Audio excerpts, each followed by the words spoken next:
გამარჯობა, ამ ვიდეოში ვისაუბრებთ უძველესი ქართული ანბანური დამწერლობის 100 ნიშნების შესახებ, რომლებიც გავშიფრეთ და აღმოჩენილია გრაკლიანი გორაზე. მათი რაოდენობა შეადგენს 10-ს. გთხოვთ ბოლომდე უყუროთ ვიდეოს, დიდი მოცულობის არ გახლავთ და თქვენ სრულ წარმოდგენას შეგიქმნით ქართული ანბანური დამწერლობის უხნესობაზე. აი ეს 100 ნიშნები აგერ არის წარმოდგენილი. ეს არის თიხის ლარნაკზე და ეს არის საკურთხეველზე.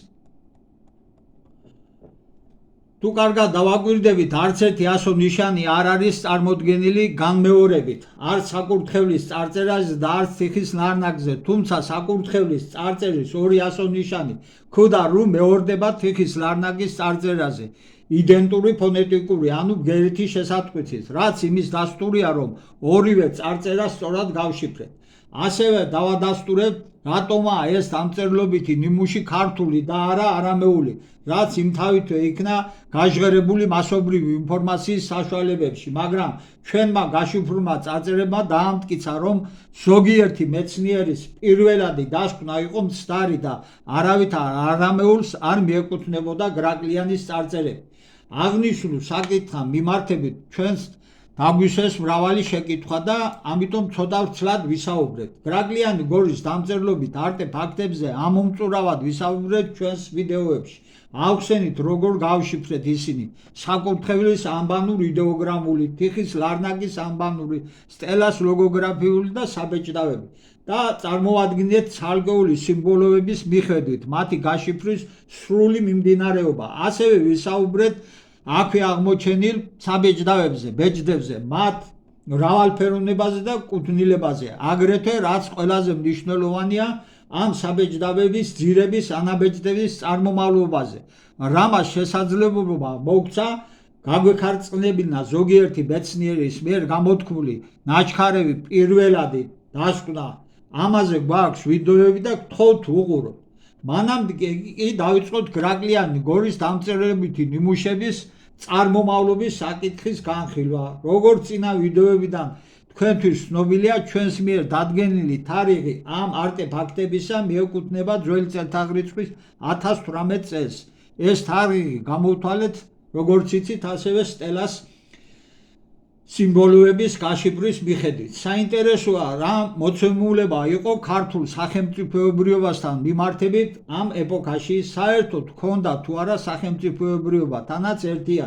დიახ, ქართლოსიანებს დაწყებული ქართლოსისა და მისი ძმების მიერ ძველი წელთაღრიცხვის 2723 წელს დაარსებული სახელმწიფოებრიობიდან ვიდრე ფარნავაზის შემდგომ პერიოდამდე ჰქონია ერთიანი სახელმწიფოებრიობა. ასევე ხოლო ვითარცა მოიხსენიეთ ამას უკუღ უწყებასაშინა ზემორეს, იყვნეს ივერიელნი დიდსა მშვიდობასაშინა სეზოსტრი მეგვიპტელთა მეფისა შემდგომად მრავალთა წელთა, ვიდრე სკვითთა გამოსვლამდე. თეიმურაზ ბატონიშვილი გვერდი 85, ანუ საკვლევ ეპოქაში არსებობდა ერთიანი ქართული სახელმწიფო. ამას განსაკუთრებული მნიშვნელობა აქვს გრაკლიანის ანბანური დამწერლობის ქართული წარმომავლობის დასადასტურებლად.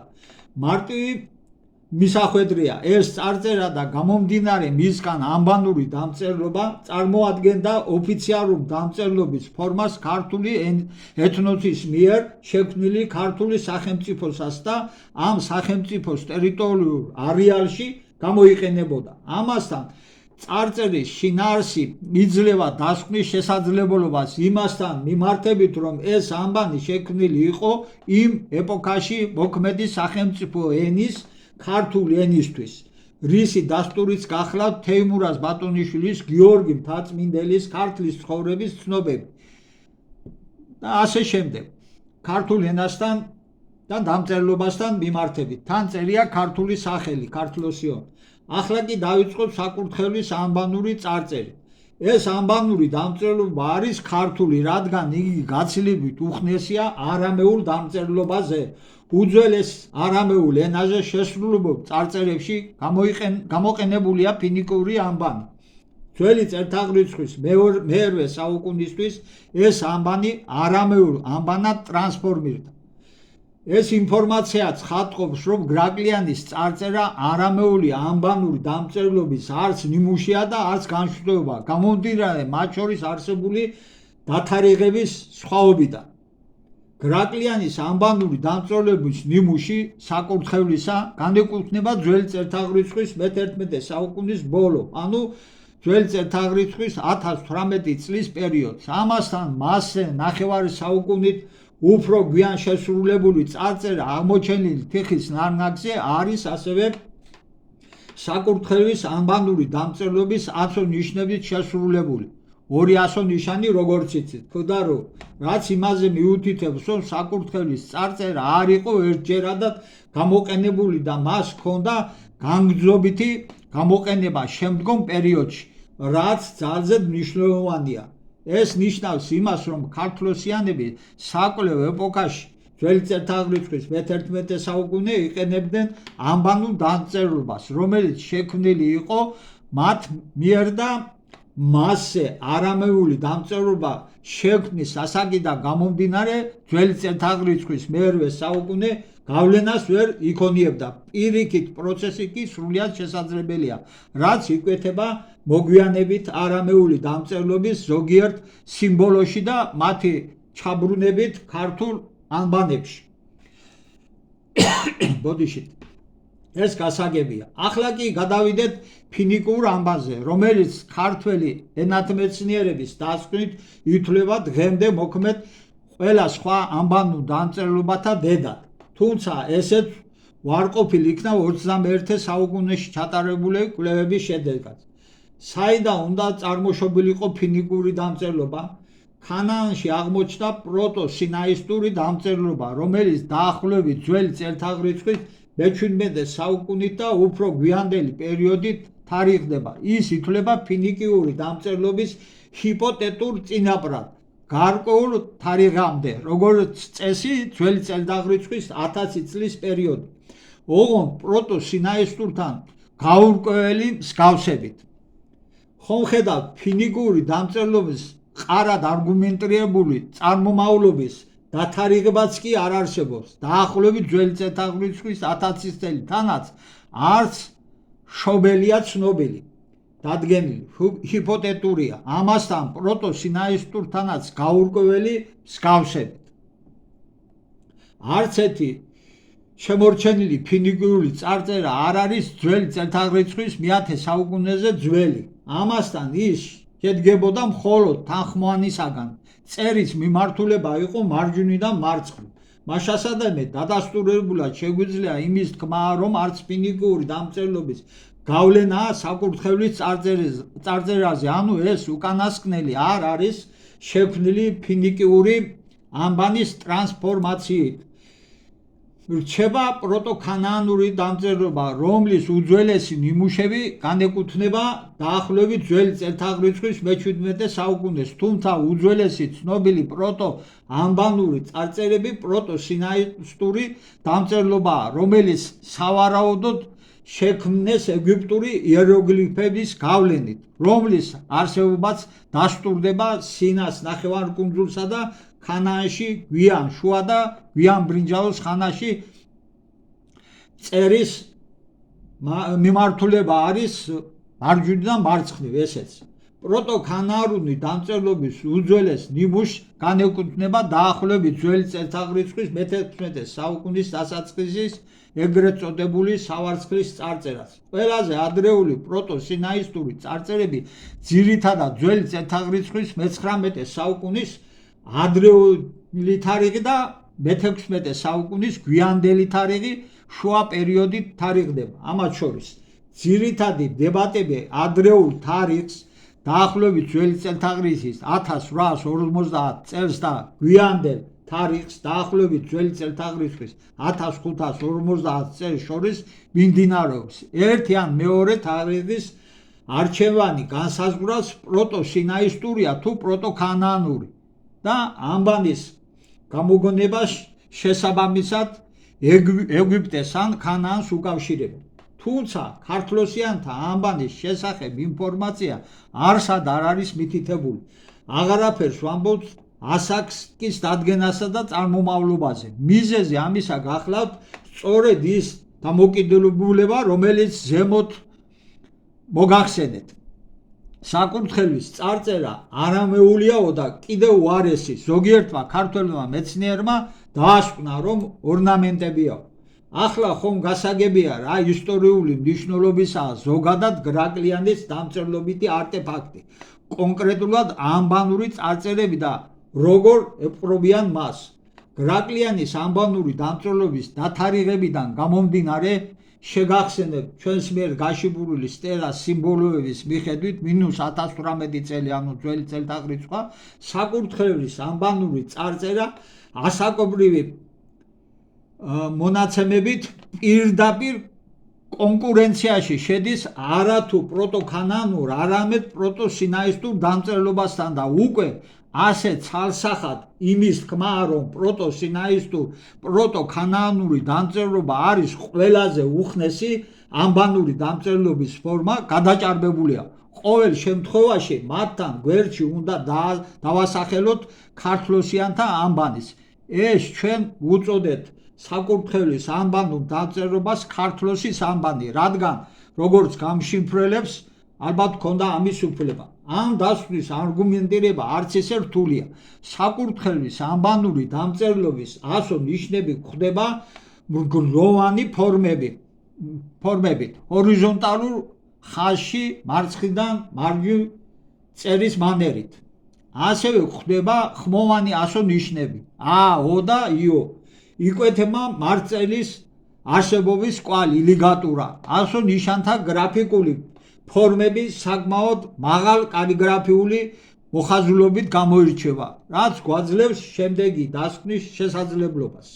მანამდე გავიხსენოთ ივანე ჯავახიშვილის. ზემოთ მოყვანილ ყველა მოსაზრებას ერთად თავი რომ მოუყაროთ, შეიძლება ითქვას, რომ ერთის მხრივ ჯერხანად ცნობილი მე-6 საუკუნის ქართული დამწერლობის ძეგლები ისეთი მაღალხარისხოვანი კალიგრაფიული განვითარების საფეხურს წარმოადგენენ, რომ ქართული ანბანის დასაწყისი ხანასულწოდა 7-8 საუკუნით უწინარეს არის საგულისხმებელიო. ჯავახიშვილი ქართული პალეოგრაფია, თავი მე-5 ქართული ანბანის წარმოშობის საკითხები. თუ გავითვალისწინებთ ივანე ჯავახიშვილის ამ მოსაზრებას თუ დასკვნას და გაგვაჩნია საფუძველი ეჭვი შევიტანოთ მის სიტყვებში, ასეთ შემთხვევაში გრაკლიანის ანბანური დამწერლობა, ანუ როგორ ჩვენ მას უწოდეთ ქართლოსის ანბანი, გამომდინარე იმ მოცემულობიდან, რომ საკურთხევლისა და თიხის ლარნაკის ანბანური წარწერები შესრულებულია მაღალ განვითარებული კალიგრაფიული დამწერლობითი ფორმით, ამასთან მარწერისთვის დამახასიათებელი ნიშნებით, რაზეც ზემოთ უკვე მოგახსენეთ, ქართლოსის ანბანის შექმნის დასაწყისი ხანა დაახლოებით ძველი წელთაღრიცხვის მე-19-18 საუკუნეებშია სავარაუდებელი, თანაც თუ ჯავახიშვილის კიდევ ერთ დასკვნასაც გავითვალისწინებთ.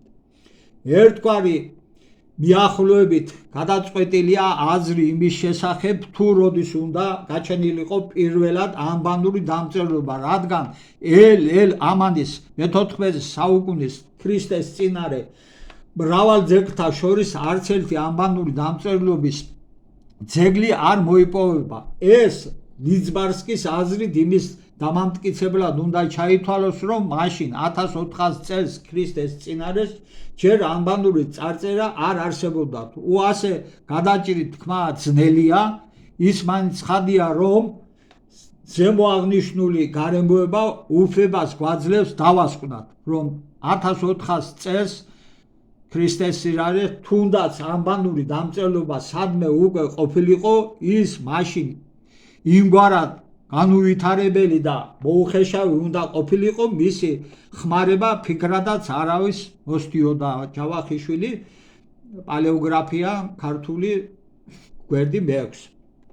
ანუ ივანე ჯავახიშვილი განმარტავს, თუ გადაჭრით იმის თქმა ძნელია ძველი წელთაღრიცხვის მე-14 საუკუნემდე ანბანური დამწერლობა არ არსებობდაო და ის ამას ხსნიდა იმ გარემოებით, რომ მისი მოღვაწეობის პერიოდისთვის არ იყო აღმოჩენილი შესაბამისი დამწერლობითი არტეფაქტები, ეს ამბანური დამწერლობა იმგვარად განუვითარებელი და მოუხეშავი უნდა ყოფილიყო, მისი გამოყენება ფიქრადაც არავის მოსდიოდაო, ანუ გამოიყენებოდა ლოკალურ გარემოსა და გარემოებაში. ამ დასკვნიდან გამომდინარე დაზუსტებულად შეგვიძლია შემდეგის თქმა. პირველი, ქართლოსის ამბანის შექმნის პერიოდი შეგვიძლია განსაზღვროთ ძველი წელთაღრიცხვის მე-19-მე-18 საუკუნით. უფრო სწორად ძველი წელთაღრიცხვის მე-19 საუკუნით, რადგან სინაისტური ამბანური დამწერლობის დათარიღებაც მეტობითი ცდომილებით არის აღებული და დაახლოებითია, ანუ პირობითი. სინაისტური ამბანი შეიქმნა დამოუკიდებლად იმ ეგრეთ წოდებულ პარამეტრებიდან გამომდინარე, რაზეც ზემოთ უკვე ვისაუბრეთ და ისინი არათანხმდრაშია ქართლოსის ამბანის პარამეტრებთან. ამასთან მისი გამოყენების არეალი ფიქსირდება ლოკალურ ტერიტორიაზე, რაც გვაძლევს ამის თქმის შესაძლებლობას. ქართლოსის ამბანის შექმნილია დამოუკიდებლად, ასევე ლოკალურ ტერიტორიაზე, ქართველური ეთნოსის განსახლების არეალში და თავსებადია დათარიღების ჩვენეულ მონაცემებთან ძველი წელთაღრიცხვის მე-19 საუკუნით. მეორე, ორივე ამბანური დამწერლობის თანხმდრილი დათარიღებიდან გამომდინარე, სინაისტური ამბანური დამწერლობა არ არის უძველესი და აუცილებელია მასთან ერთად ქართლოსის ამბანის დასახელებაც. ანუ ქართლოსის ამბანი თუ მეორეა, მაშინ არ სინაისტური ამბანია პირველი. ამის განსაზღვრელი იქნება დრო. მესამე, გასათვალისწინებელია ის გარემოება, რომ უძველეს დამწერლობათა წარმოშობას გააჩნია ერთიანი საწყისი, ისე როგორც ენას, რომელთა დროში ტრანსფორმირებამ წარმოშვა სხვადასხვა დამწერლობისა და სამეთყველო ენის ნიმუშები. შემდეგ, ბოლო, სადაც თქვენი დაიკვეხნოთ, იქ ქართველებისაც თქვითო. ამით დავასრულოთ. გამოიწერეთ ჩვენი არხი, უყურეთ ჩვენს ვიდეოებს, ბევრს აქამდე უცნობ ინფორმაციას გაიგებთ ჩვენგან. ამასთან ჭეშმარიტებას. მადლობა.